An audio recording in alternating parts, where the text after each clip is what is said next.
Midangop sa Brigada Action Center ang mga nakabayad sa gibaligya nga yuta gikan sa nagpailang realtor sa usa ka luna sa barangay Maghaway, dakbayan sa Talisay. Gusto sa mga nakapalit ug mga nakabayad nga aduna sila'y assurance nga mahitabo. Nakapalit sa yuta nga gibaligya sa Krismal sa Banistra Incorporated nga sa pagkakaroon na ilan na sangan nga proof matrix.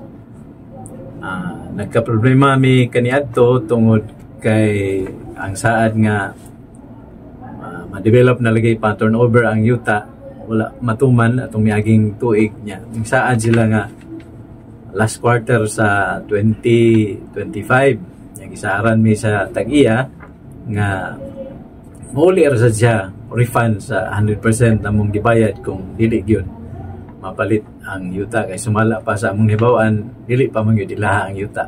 Nari mi sa brigada sir para makakuan mi sa among management which is the Krismar sa among yuta.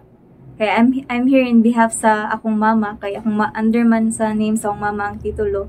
But since na siya sa gawas, ako na'y naglihok. Then hapit na mi ma-impasse, then di man unresponsive man kay sila, so ni kuan mi nag-talk mi sa among membro nga mo make move me or mo kuan mi legal action kaya para lang makuha ang ilang attention kay di man gid sila manawag mi, di sila mutubag mo message mi messenger, di sila sad mo kuan. Then apoy one time nga niadto ko sa ilang office mo adto gid ko per mo bayad, but niadto ko one time para makig-set up og meeting but di sila kahatag.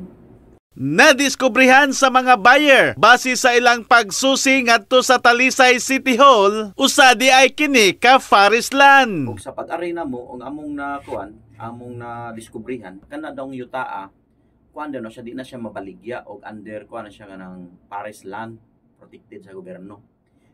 Kung dili kini mahimo nga ibaligya. Tungod nini, gusto sa mga nakabayad sa maong luna nga iuli ang ilang kwarta. Wala ka daw ko nung Krismar, na daw ko nung mga nireklamo, niagi.